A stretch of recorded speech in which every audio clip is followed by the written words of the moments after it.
Hi there and welcome back to the channel. Today will be another locational history video for the town of Harlow. It does have a fair amount of history as it's comprised of Old Harlow or Harlow Old Town and Harlow New Town, which was built after the war, which is just known to the locals here as Harlow. Both areas do have a long history of habitation. There is some dispute as to where the place name Harlow derives from. One theory is that it derives from the Anglo-Saxon words here and hlor, meaning Army Hill, probably to be identified with Mulberry Hill, which was used as a moot or meeting place for the district. The other theory is that it derives from the words here and herg, meaning temple, hill or mound, most likely because we actually do have a Roman temple dedicated to the goddess Minerva that you can visit. I think the last time I went it was still free entry.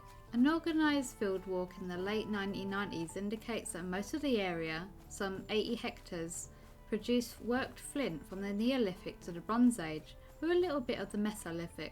This indicates organised industry existed here in the area between 5000 BC to 2000 BC.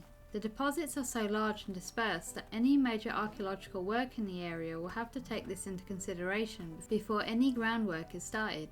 The earliest confirmed deposits are of a Mesolithic hunting camp excavated in Northbrooks in the 1970s. The original village mentioned in the Domesday Book developed as a typical rural community around what is now known as Old Harlow, with many of its buildings still standing.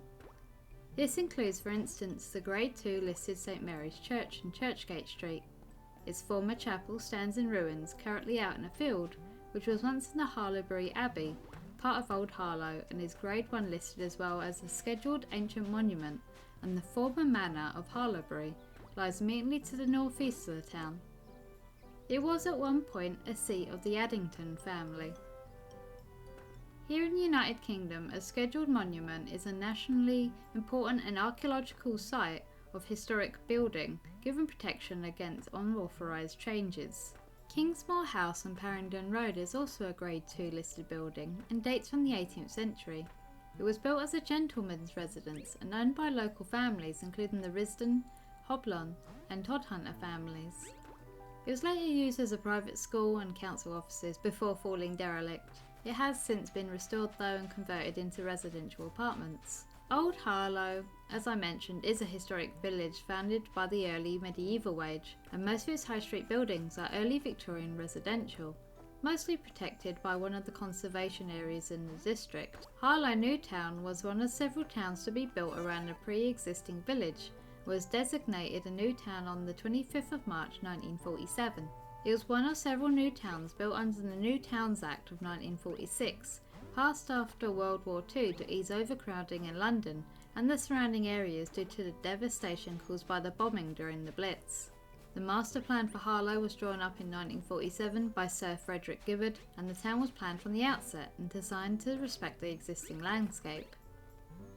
Sylvia Crowe, the landscape architect, worked on the Harlow New Town between 1948 and 1958. A number of landscape wedges, which later become known as green wedges, were designed to cut through the town and separate the neighbourhoods of the town itself. Throughout their development they decided to incorporate the market town of Old Harlow and also the surrounding villages of Great Parndon, Latin, Ty Green, Potter Street, Churchgate Street, Little Parndon and Netswell. Each of these new neighbourhoods is self-supporting with their own shopping precincts, community facilities and pubs. Gibbard invited many of the country's leading post-war architects to design buildings in the town, including Philip Powell, Hildego Moyer, Leonard Manasseh, Michael Nayland, E.C.P. Monson, William Crabtree, Maxwell Fry, Jane Drew, Graham Dorbarn, H.T. Cadbury Brown, and Gerard Golan. Golan designed his first church in the town, Our Lady Fatima, which is a Grade II listed building. There are a number of notable people connected to the town and the previous villagers that were merged with each other, including Sarah Fuller Flower, who was an English poet and hymn writer born in Old Harlow, and her best known piece, Nearer My God to Thee, was reportedly played by the band as the RMS Titanic sank in 1912. In the northwest corner of Princess Alexandra Hospital, amongst tall magnificent trees, stands Parndon Hall, an Italianate red brick mansion with Portland stone dressings. Parndon Hall is a live non-public site, currently houses the Princess Alexandra Hospital Medical Library for student medical staff, doctors and consultants. Parndon Hall was originally built in 1867 for Loftus Rigram Arkwright, great-grandson of Sir Richard Arkwright, who had invented the first powered mechanism for spinning cotton. Also on the site was another manor house belonging to the Parson family, who were established sugar planters in the Caribbean for 3 generations. The property has since been almost entirely destroyed, but the last remains of the building are still visible even now. Bridget Woodley, her daughter Mary and son-in-law Edward Parson sailed to Essex from St Kitts to build a large mansion in Harlow. The family brought with them a number of slaves who would work for them as domestic servants. One of those was a woman named Hester Woodley. She accompanied them on their 6-week journey across the Atlantic, most likely without the several children she was forced to leave behind. An entry in the Little Parndon Parish record shows that a woman of the age of 25 upwards was baptised by the name of Jane Woodley on the 6th of August 1761, who was likely Hester's adult child. Although Jane was ordered back to the West Indies, Jane's daughter, also named Hester, was sent in exchange to work here for Mary Woodley in 1755. Hester was then joined by her granddaughter, who arrived to work as a servant. At that time, in England, people were not referred to as slaves, they were instead referred to as domestic servants. Woodley wouldn't have been Hester's real surname. All slaves on plantations were named after the slave owner, so everyone on the Woodley plantation would have been called Woodley. During her time there, she made a lasting impact though to the Woodley family, leading to them making a huge gesture for her when she sadly passed away in 1767. Upon her death, and this was virtually unheard of for a black slave at the time, Hester, aged 62, was given a headstone by the family she'd served to sit at her place of rest. She was remembered for her utmost attention of integrity during her time in Harlow, shown through the faithful discharging of her duty. Her headstone reads, "Here lieth the body of Hester Woodley, who died on the 13th of May 1767, aged 62.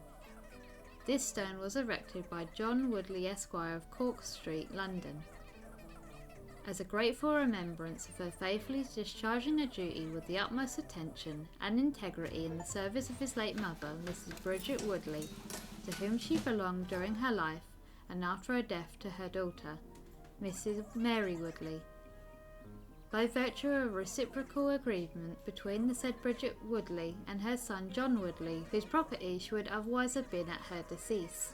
You can visit Hester's grave in the little church she is buried at, and a headstone has been moved inside to keep it safe from the elements. There are places around Harlow that is dedicated to her, like the former rectory on Huddings Road, which has been since converted into temporary accommodation and is known as Hester's House. There is also a children's play park, also named Hester's Park as well. Because I grew up near the church, you can still hear whisperings of Hester, but how many people know her story I couldn't say. Hopefully this video will put her story out there a little bit more. Now to go on to something a little bit more folklory, a little bit more spooky, because you gotta have this kind of thing when you talk about locations. And that is the local legend that the earth beneath Churchgate Street in Old Harlow is riddled with subterranean passages. The main story is that St Mary's Church is connected with the 17th century Queen's Head Inn and the Stafford Arms House just across the road.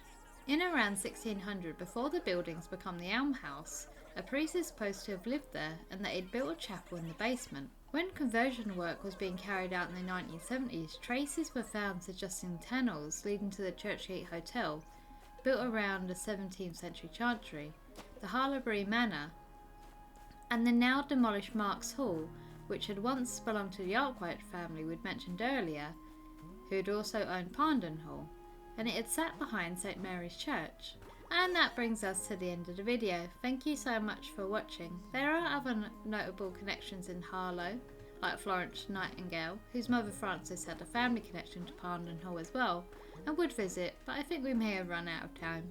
Please don't forget to share, like and subscribe to the channel, and leave me a comment down below if you liked the video, and I will see you in the next one. Bye bye.